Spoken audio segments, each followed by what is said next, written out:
ഈ ഡോക്ടർ ഹാരിസ് ചിറക്കലിനെതിരായ നടപടി, അതായത് ഹാരിസ് ചിറക്കൽ കള്ളനാക്കാനുള്ള നാടകങ്ങളെല്ലാം പൊളിഞ്ഞിരിക്കുകയാണ്. കാരണം ഹാരിസ് ചിറക്കൽ ജനങ്ങളുടെ പിന്തുണയുണ്ട്, പൊതുസമൂഹത്തിൻ്റെ പിന്തുണ ഡോക്ടർക്കുണ്ട്. അതുകൊണ്ട് തന്നെ പിന്തുണ വർദ്ധിച്ചതോടെ ഇത് പിൻവലിച്ചുകൊണ്ട് തടി തപ്പാനുള്ള ശ്രമമാണ് ആരോഗ്യവകുപ്പ് നടത്തുന്നത്. ഉപകരണം കാണാതായതിൽ ഡോക്ടർ ഹാരിസിനെതിരായ അന്വേഷണം അവസാനിപ്പിക്കുന്നു എന്നുള്ള ഏറ്റവും പുതിയ വാർത്തകളാണ് ഇപ്പോൾ പുറത്തു വന്നുകൊണ്ടിരിക്കുന്നത്. ഏതായാലും ഇത് വാർത്താസമ്മേളനം, അവർ നടത്തിയ ഒരു വാർത്താസമ്മേളനം പുലിവാലായിരിക്കുകയാണ്. തിരക്കഥ അനുസരിച്ച് നടത്തിയ ഒരു വാർത്താസമ്മേളനമായിരുന്നു അത്. ഡോക്ടർ ഹാരിസ് ചിറക്കലിനെ മോഷണക്കേസിൽ കുടുക്കാൻ വേണ്ടി നടത്തിയ ആസൂത്രിത ശ്രമങ്ങളെല്ലാം പൊളിഞ്ഞതോടെ സർക്കാർ പിന്നോട്ട് പോകുന്ന കാഴ്ചയാണ് നമുക്ക് കാണാൻ കഴിയുന്നത്. മന്ത്രി പോലും ഹാരിസ് ചിറക്കലിൻ്റെ മുന്നിൽ മുട്ടുവിറച്ചിരിക്കുന്ന ഒരു അവസ്ഥയിലേക്ക് കാര്യങ്ങൾ എത്തി നിൽക്കുകയാണ്. ഏതായാലും ഹാരിസിനെതിരായ അന്വേഷണം ഇനിയും മുന്നോട്ട് കൊണ്ടുപോകേണ്ടതില്ലെന്നാണ് ഇപ്പോൾ ലഭിക്കുന്ന തീരുമാനം.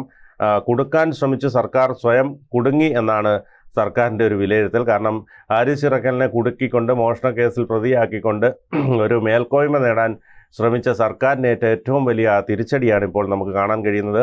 മറുവശത്ത് ഡോക്ടറെ വേട്ടയാടുന്നതിൽ ആരോഗ്യവകുപ്പിനും മന്ത്രിക്കുമെതിരെ പൊതുജന രോഷവും ശക്തമാകുന്ന കാഴ്ചയാണ് കാണാൻ കഴിയുന്നത്. അഴിമതിക്കാരനല്ലാത്ത സത്യസന്ധനായ ഡോക്ടറെ സർക്കാർ ക്രൂശിക്കുന്നുവെന്നാണ് പൊതുവികാരം. ഇക്കാര്യം കഴിഞ്ഞ ദിവസത്തെ വാർത്താ സമ്മേളനത്തിലും വ്യക്തമായിരിക്കുന്നു. ഇതോടെ തിരക്കഥ പൊളിഞ്ഞതോടെ സർക്കാരും ആരോഗ്യവകുപ്പും ഇതിൽ നിന്നും പിന്മാറുകയാണ്. ഉപകരണം കാണാതായതിലും കൂടുതൽ അന്വേഷണം ഉണ്ടാകില്ല എന്നുള്ളതാണ് നമുക്കിപ്പോൾ വ്യക്തമാകുന്നത്. സ്വാഭാവികമായി പെട്ടി കണ്ടതിലും CCTV ദൃശ്യത്തിലും പോലീസ് അന്വേഷണത്തിന് പോകില്ല എന്നുള്ള സൂചനകൾ ലഭിച്ചു കഴിഞ്ഞു. DME റിപ്പോർട്ട് തിങ്കളാഴ്ച നൽകും. അതോടൊപ്പം തന്നെ ആർക്കെതിരെ നടപടിക്ക് ശുപാർശ ഉണ്ടാകില്ല. മെഡിക്കൽ കോളേജിലെ വാർത്താ സമ്മേളനം തിരിച്ചടിയായി എന്നും വിലയിരുത്തലുണ്ട്. ഡോക്ടർ ഹാരിസിനെതിരെ നടപടി ഉണ്ടാകില്ലെന്ന് KGMCTAക്ക് ആരോഗ്യമന്ത്രി വീണ ജോർജും ഉറപ്പ് നൽകിയിട്ടുണ്ട്. ആരോഗ്യമന്ത്രിയുമായി KGMCTA ചർച്ച നടത്തും. ഉപകരണം കാണാതായതിൽ ഇനി അന്വേഷണത്തിന് പ്രസക്തിയില്ലെന്നും സംഘടന ചൂണ്ടിക്കാട്ടിയിട്ടുണ്ട്. ഇപ്പോഴത്തെ സാഹചര്യത്തിൽ മെഡിക്കൽ കോളേജുമായി ബന്ധപ്പെട്ട വിവാദങ്ങൾക്ക് പിന്നാലെ ലീവിലായിരുന്ന ഡോക്ടർ ഹാരിസ് ഇന്ന് ജോലിയിൽ തിരികെ പ്രവേശിക്കും. അദ്ദേഹം വളരെ ആത്മവിശ്വാസത്തോടു കൂടി ഇന്ന് ജോലിയിലേക്ക് തിരികെ പ്രവേശിക്കുകയാണ്. ഒരാഴ്ചത്തേക്കാണ് ഡോക്ടർ ഹാരിസ് മെഡിക്കൽ അവധിയിൽ പോയിരുന്നത്. കഴിഞ്ഞ ദിവസം ഡോക്ടർ ഹാരിസിൻ്റെ അസാന്നിധ്യത്തിൽ ശസ്ത്രക്രിയ ഉപകരണം കാണാത്തതുമായി ബന്ധപ്പെട്ട് നടത്തിയ പരിശോധന വലിയ വിവാദത്തിന് വഴിവെച്ചിരുന്നു.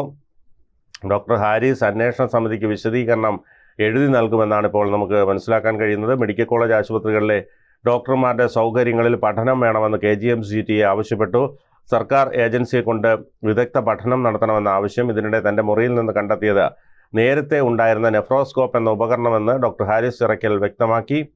കേടുപാട് വന്നപ്പോൾ റിപ്പയർ ചെയ്യാൻ വേണ്ടി എറണാകുളത്തേക്ക് അയക്കുകയായിരുന്നുവെന്നും അദ്ദേഹം പറയുന്നു. റിപ്പയർ ചെയ്യാൻ വലിയ തുകയാകുമെന്ന് എറണാകുളത്തെ കമ്പനി അറിയിച്ചു.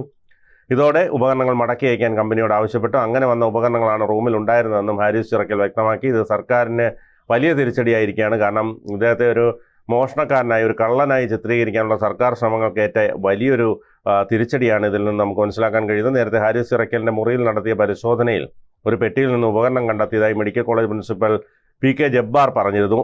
ആദ്യഘട്ടത്തിൽ നടത്തിയ പരിശോധനയിൽ ഈ പെട്ടി കണ്ടിരുന്നില്ലെന്നും വീണ്ടും നടത്തിയ പരിശോധനയിൽ ഈ പെട്ടി കണ്ടെത്തിയതിൽ അസ്വാഭാവികത തോന്നിയതായും പ്രിൻസിപ്പൽ പറഞ്ഞിരുന്നു. ഈ ഉപകരണം പുതുതായി വാങ്ങിയതാണോ എന്ന് പരിശോധിക്കേണ്ടതുണ്ട്.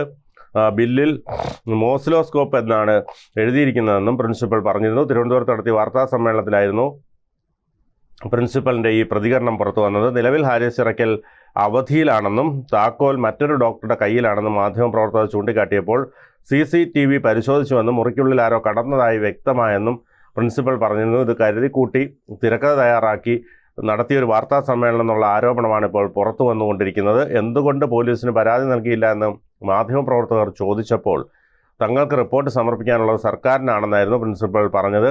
നേരത്തെ തിരുവനന്തപുരം മെഡിക്കൽ കോളേജ് ആശുപത്രിയിൽ യൂറോളജി വിഭാഗത്തിൽ ഉപയോഗിച്ചിരുന്ന ഉപകരണത്തിൻ്റെ ഒരു ഭാഗം കാണാനില്ലെന്ന ആരോപണവുമായി ആരോഗ്യവകുപ്പ് മന്ത്രി വീണ ജോർജ് രംഗത്തെത്തിയിരുന്നു. ഓസിലോസ്കോപ്പ് എന്ന ഉപകരണത്തിൻ്റെ ഭാഗമായ മോസിലോസ്കോപ്പ് എന്ന ഭാഗം കാണാനില്ലെന്നായിരുന്നു പിന്നീട് പുറത്തു വന്ന വിവരം. എന്നാൽ അത്തരത്തിൽ ഒരു ഉപകരണം കാണാതായിട്ടില്ലെന്നായിരുന്നു ഹാരിസ് ചിറക്കൽ പറഞ്ഞത്. ഇതിന് പിന്നാലെയാണ് പ്രിൻസിപ്പലിൻ്റെ നേതൃത്വത്തിൽ ഹാരിസ് ചിറക്കലിൻ്റെ മുറിയിൽ പരിശോധന നടത്തിയത്. ഇതിനിടെയാണ് പെട്ടി കണ്ടെത്തുന്നത്. ഇത് തുറന്ന് പരിശോധിച്ചപ്പോൾ നെഫ്രോസ്കോപ്പിൻ്റെ ഭാഗങ്ങളായിരുന്നു കണ്ടെത്തിയത്. എന്നാൽ ഇതിന് മുകളിൽ മോസിലോസ്കോപ്പ് എന്നെഴുതിയ ബില്ല് എങ്ങനെ വന്നു എന്നത് ചൂണ്ടിക്കാട്ടിയാണ് ഡോക്ടർക്കെതിരെ പ്രിൻസിപ്പൽ അടക്കം രംഗത്ത് വന്നത്. ഏതായാലും ഡോക്ടർ ഹാരിസ് ചിറക്കൽ ഒരു പ്രതീകമാണ്, അതായത് സാധാരണക്കാരുടെ ഒരു പ്രതീകമായിരുന്നു അദ്ദേഹം. കാരണം നമ്മൾ ഓരോ സാധാരണക്കാരും ഒരു രോഗം വരുമ്പോൾ നമ്മൾ സമീപിക്കുന്നത് ഒരിക്കലും സ്വകാര്യ ആശുപത്രികളിലല്ല, സർക്കാർ ആശുപത്രികളിലാണ്. ഇപ്പോഴത്തെ സാഹചര്യത്തിൽ കേരളത്തിൽ ആരോഗ്യ കേരളം നമ്പർ 1 എന്ന് പറയുന്നു. നമുക്കറിയാം, മെഡിക്കൽ കോളേജിലും ജനറൽ ആശുപത്രികളിലുമൊക്കെ നല്ല സൗകര്യങ്ങൾ ഇപ്പോൾ ഉണ്ടായിട്ടുണ്ട്. അതോടൊപ്പം തന്നെ പണ്ട് കാലങ്ങളിൽ നമുക്ക് മെഡിക്കൽ കോളേജിലൊക്കെ ചെന്ന് കഴിഞ്ഞാൽ അവിടുത്തെ ടോയ്ലറ്റുകളൊക്കെ വളരെ ദുർഗന്ധവും അതോടൊപ്പം തന്നെ വൃത്തിയാക്കാതെ ഉള്ള ഒരു സംവിധാനമായിരുന്നെങ്കിൽ ഇന്ന് എല്ലാം വളരെ വൃത്തിയാക്കി വളരെ മനോഹരമാക്കിയാണ് ഇപ്പോഴത്തെ ആരോഗ്യവകുപ്പ് അത് കൈകാര്യം ചെയ്യുന്നത്. അതുകൊണ്ട് തന്നെ എല്ലാവരും ആശ്രയിക്കുന്നത്, പാവപ്പെട്ടവരെല്ലാം ആശ്രയിക്കുന്നത് സർക്കാർ ആശുപത്രികളാണ്. അപ്പോൾ ഈ സർക്കാർ ആശുപത്രിയിൽ ഉള്ള ഇതിൻ്റെ ശസ്ത്രക്രിയയുമായി ബന്ധപ്പെട്ടുള്ള പ്രശ്നങ്ങളാണ് ഡോക്ടർ ഹാരിസ് പൊതുജന മധ്യത്തിൽ അവതരിപ്പിച്ചത്. കേരളീയ പൊതുസമൂഹം അത് ഏറ്റെടുക്കുകയായിരുന്നു. കാരണം ഇത്തരത്തിൽ ഒരു ഓപ്പറേഷൻ ചെയ്യാൻ കഴിയുന്നില്ല, തൻ്റെ മകൻ്റെ പ്രായമുള്ള ഒരാളിനെ തിരിച്ചയക്കേണ്ടി വരുന്നു എന്നൊക്കെ പറഞ്ഞ് അദ്ദേഹം വളരെ വികാരനിർഭരനായി ഒരു പോസ്റ്റാണ് ഫേസ്ബുക്കിലൂടെ ഇട്ടത്. അപ്പോൾ അതിനെപ്പോലും വളരെ മോശമായ രീതിയിൽ ചിത്രീകരിച്ചുകൊണ്ട് ഈ സർക്കാർ അവരുടെ ഭാഗം ന്യായീകരിക്കാൻ ശ്രമിച്ചത് ജനങ്ങൾ കണ്ടുകൊണ്ടിരിക്കുകയാണല്ലോ സ്വാഭാവികമായും. അപ്പോൾ ജനങ്ങൾ ആരുടെ ഒപ്പം നിൽക്കുമെന്ന് ചോദിച്ചാൽ ഡോക്ടർ ഹാരിസിനൊപ്പം തന്നെ നിൽക്കുകയുള്ളൂ. കാരണം ഡോക്ടർ ഹാരിസ് അത്ര മനോഹരമായി ഈ ഇവരുടെ പ്രശ്നങ്ങൾ അവതരിപ്പിക്കപ്പെട്ടു. അദ്ദേഹം ഒരു കമ്മ്യൂണിസ്റ്റ് അനുഭാവി കൂടിയായിരുന്നു. എന്നിട്ട് പോലും അദ്ദേഹം പലതവണ അദ്ദേഹം ഇതിന് ആരോഗ്യവകുപ്പിനോട് പരാതിയും ഒക്കെ പറഞ്ഞിട്ടും അതിന് ഫലം കാണാതിരുന്നപ്പോഴാണല്ലോ അദ്ദേഹം ഇത്തരത്തിലൊരു പോസ്റ്റ് ഇട്ടത്.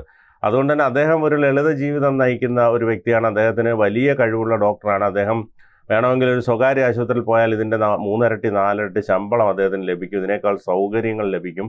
പക്ഷേ അദ്ദേഹം ട്രെയിനിലും മറ്റുമൊക്കെ കയറി OP മുടങ്ങാതിരിക്കാൻ വേണ്ടി 4 മണിക്കൊക്കെ പോയി, ട്രാൻസ്ഫർ ആവുന്ന സമയങ്ങളിൽ ദൂരസ്ഥലങ്ങളിൽ പോലും 4 മണിക്കും മറ്റുമൊക്കെ പോയി അദ്ദേഹം ജോലി ചെയ്തിരുന്നു. സാധാരണ പാവപ്പെട്ടവരിൽ നിന്ന് ഒരു പൈസ പോലും, സാധാരണ ഇപ്പോൾ മെഡിക്കൽ കോളേജിലെ ഡോക്ടർമാരൊക്കെ തന്നെ ഈ ശസ്ത്രക്രിയ നടത്തുന്നതിൻ്റെ തലേ ദിവസം അവരുടെ വീട്ടിലൊക്കെ പോയി രോഗികൾ കൈക്കൂലി കൊടുക്കാറുണ്ട്. പക്ഷേ അദ്ദേഹം അങ്ങനെയുള്ളൊരു ഡോക്ടറായിരുന്നില്ല. അദ്ദേഹം ആരിൽ നിന്നും 5 പൈസ വാങ്ങുന്ന ഒരു വ്യക്തിയായിരുന്നില്ല. അപ്പോൾ അദ്ദേഹം ഈ സാധാരണ ജനങ്ങൾക്ക് അല്ലെങ്കിൽ പാവപ്പെട്ടവർക്ക് വേണ്ടി പ്രതികരിച്ച ഒരു ഡോക്ടറാണ്.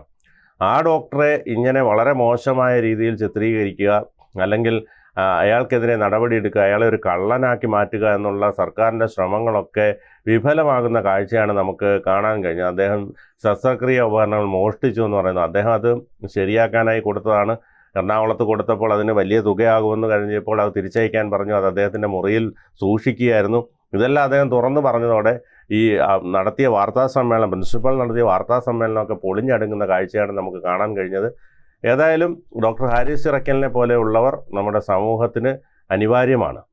കൂടുതൽ വാർത്തകളും വിശേഷങ്ങളും നിങ്ങളിലേക്ക് എത്താൻ ABC മലയാളം സബ്സ്ക്രൈബ് ചെയ്യുക, ബെൽ ബട്ടണും അമർത്തുക.